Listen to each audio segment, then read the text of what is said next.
Oke, kali ini kita akan coba bedah tuntas salah satu raksasa jalan tol, PT Citra Marga Nusa Pala Persada, atau biar gampang kita sebut aja CMNP ya.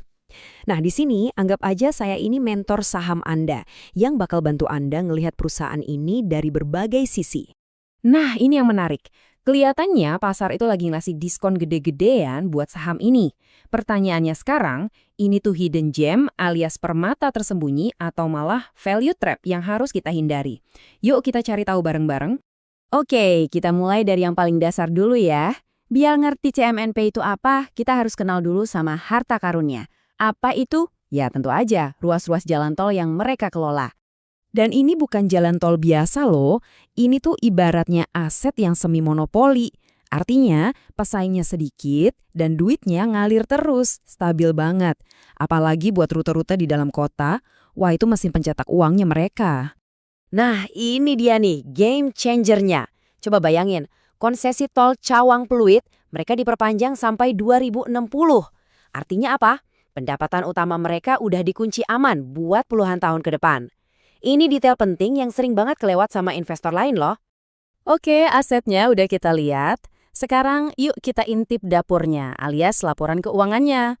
Nah, di bagian ini ceritanya jadi makin seru. Wah, lihat angka ini deh. Pendapatan mereka di tahun 2025 itu diproyeksiin naik bukan main-main loh, 41%. Jadi 5,8 triliun. Kok bisa? Gampang aja jawabannya, trafik makin rame dan ada penyesuaian tarif. Nah, tapi disinilah teka-tekinya muncul. Aneh kan?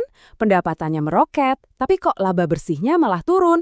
Kalau cuma lihat sekilas pasti langsung was-was kan? Tapi tunggu dulu, ceritanya nggak sesimpel itu. Jawabannya ada di sini. Jadi gini, laba bersih itu kelihatannya turun karena ada biaya-biaya di atas kertas, kayak amortisasi, plus beban bunga buat proyek-proyek baru yang lagi dibangun. Itu investasi buat masa depan. Tapi, coba kita lihat EBITDA-nya, alias arus kas operasionalnya. Angkanya gede banget. Ini nunjukin kalau mesin utama bisnis mereka itu sehat walafiat dan terus menghasilkan banyak uang tunai. Terus semua uang investasi tadi larinya kemana? Nah, kita sekarang akan lihat proyek raksasa yang bakal jadi mesin pertumbuhan utama CMNP di masa depan. Namanya Harbor Road 2 atau HBR2. Ini proyek super strategis yang bakal nyambungin Ancol Timur sama Pluit. Kalau proyek ini kelar, ini bakal benar-benar mengubah peta pendapatan CMNP. Potensinya luar biasa besar. Coba deh lihat alokasi belanjanya di tahun 2026. Kelihatan jelas banget kan? Porsi buat Harbor Road 2 itu gede banget, jauh ngalahin yang lain.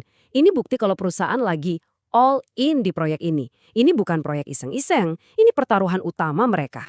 Oke, kita udah lihat asetnya, keuangannya, sama proyek masa depannya. Sekarang pertanyaan jutaan dolarnya.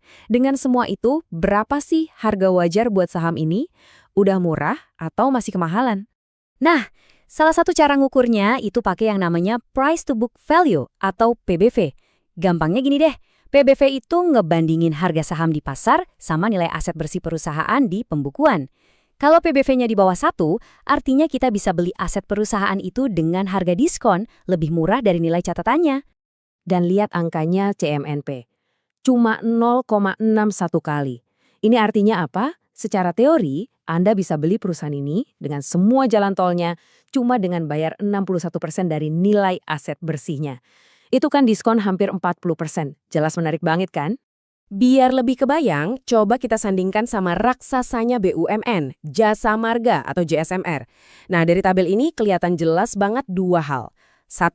PBV CMNP jauh lebih murah. 2. Rasio utangnya atau DR-nya jauh lebih sehat dan lebih rendah. Artinya, lebih murah dan risikonya juga lebih kecil dari sisi utang. Eits, tapi tunggu dulu. Sebagai mentor yang baik, saya nggak cuma ngomongin yang bagus-bagusnya aja. Kita harus lihat dua sisi mata uang. Jadi sekarang kita bahas risikonya. Apa aja yang perlu diwaspadai? Nah, ini dia beberapa kerikil yang bisa jadi ganjalan. Pertama, suku bunga. Kalau suku bunga naik, biaya utang buat proyek raksasa mereka jadi lebih mahal.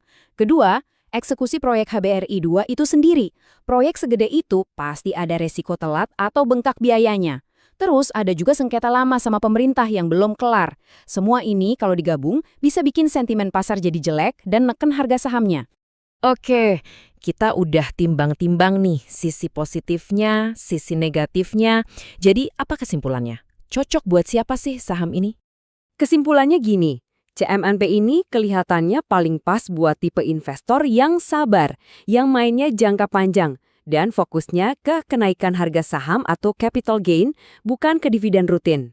Anda harus benar-benar percaya sama nilai aset yang mereka punya dan yakin proyek HBRI itu bakal sukses besar. Jadi, balik lagi ke pertanyaan awal. Asetnya CMNP ini berharga banget, valuasinya juga lagi murah. Pertanyaan besarnya sekarang kembali ke Anda. Punya nggak kesabaran untuk nunggu sampai semua potensi itu kebuka dan jadi kenyataan? Nah, keputusan akhir tetap di tangan Anda. Tapi setidaknya sekarang Anda punya bekal yang cukup untuk menimbang pilihan itu.